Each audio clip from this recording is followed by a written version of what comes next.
I'm Stephen Morrissey, Managing Editor of the New England Journal of Medicine, and I'm talking with Gerard O'Donoghue, Honorary Professor of Otology and Neurotology at the University of Nottingham, and Consultant Neurotologist at Queen's Medical Centre in Nottingham, England.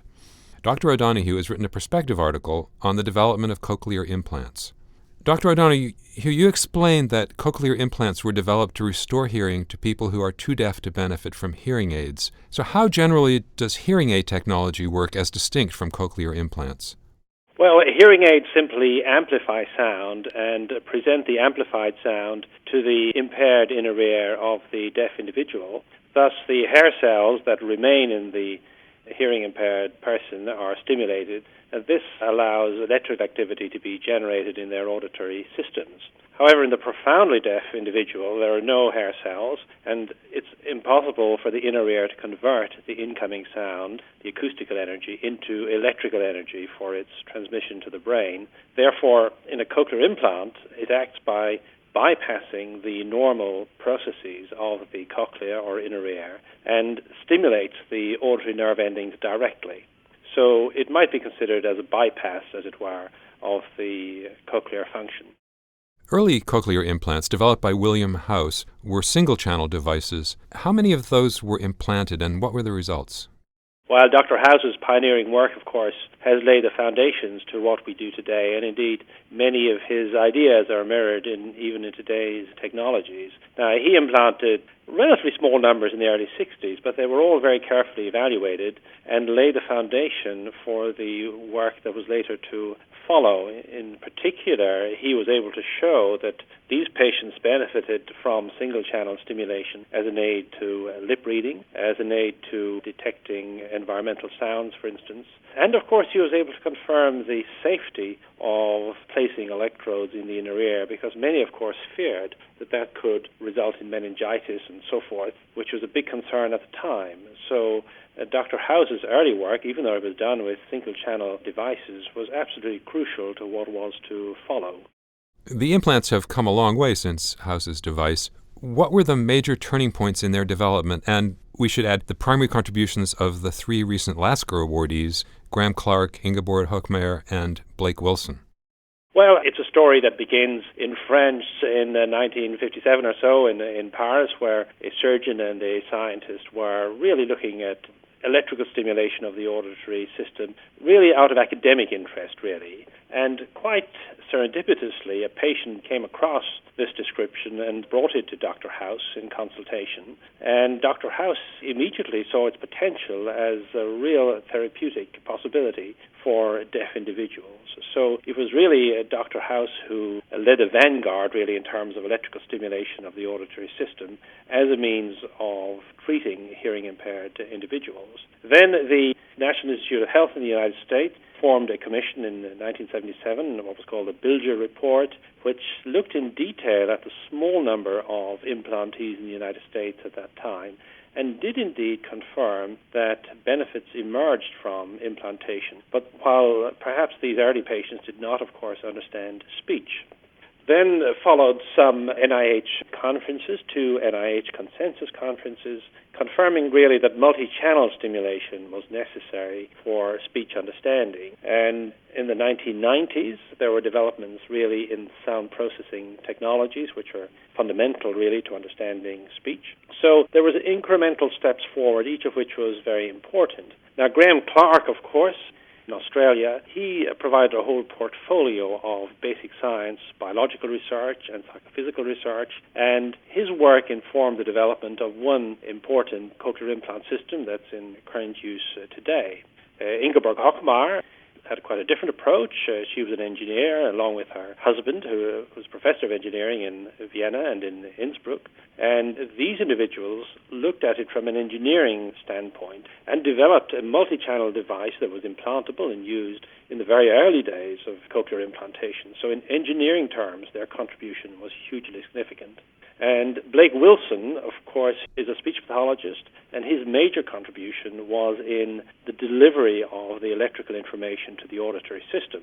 Prior to Wilson's development, it was thought that the simultaneous presentation of the electrical information was very important, but this led to a lot of overlap across channels and so on, which led to poor speech discrimination.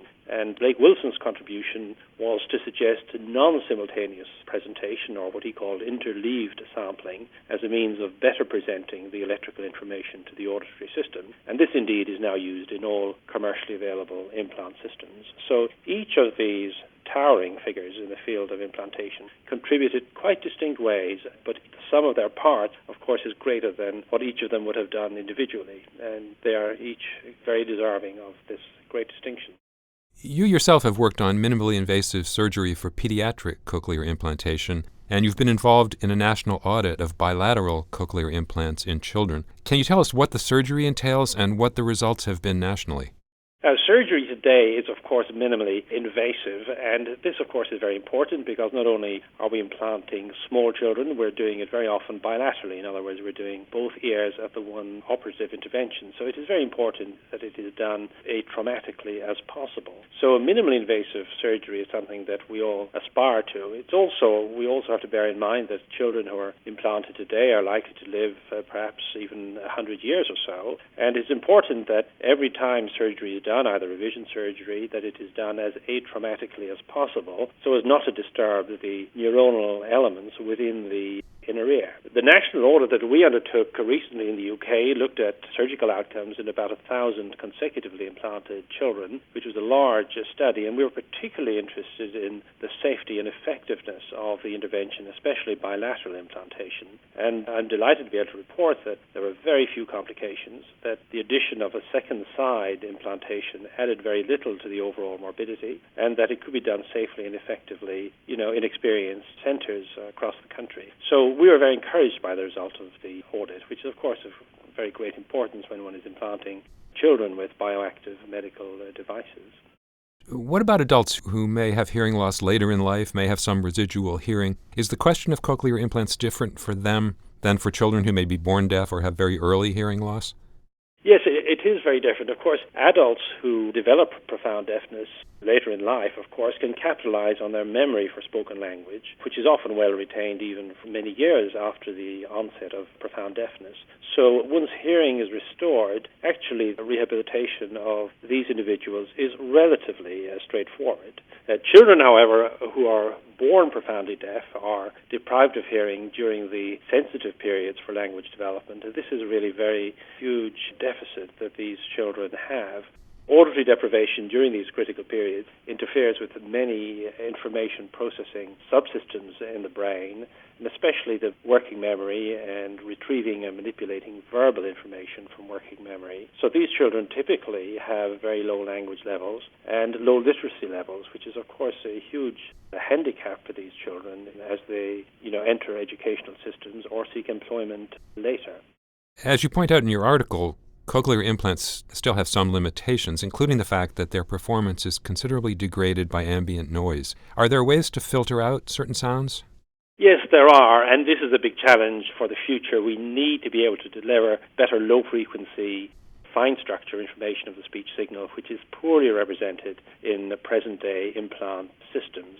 We also need to increase the number of effective channels of stimulation. Right now, there's a lot of overlap between the channels of stimulation, and we're looking at ways of better separating the channels and increasing the number of effective channels. And these are big engineering challenges, of course, but they will happen, and these will reduce the amount of electrical overlap across channels and improve the clarity of the sound signal, especially in noise. Music perception is another area of limitation. What is it with music perception that makes it difficult for the implants to deal with it? Music signal is very different, from the speech signal. Music represents a very broad frequency range from very low frequencies at the base level to very high frequency information. Whereas in speech, of course, there's a lot of redundancy in speech, and speech is centered across certain energy bands or formants that can give us the information, especially around vowels and so on. Whereas there's very little redundancy in music. Also in music, because there are very few visual cues. As we speak to one another, we can get a lot of visual information from an individual's facial expression, from gesturing and so on, from lip reading. These are important visual cues that are available to a hearing impaired individual. But for music, these cues are not present. So music depends on multiple independent sound sources all confronting us at once. So that is a huge encoding mission for the future, and it's something that we're looking very actively pursuing because, of course, music is a very important part of an individual's life, and being deprived of music is, of course, a great loss. But naturally, speech understanding was the first priority for those developing these cochlear implant systems. You mentioned increasing the number of channels. What else can we look for in terms of future development of these devices?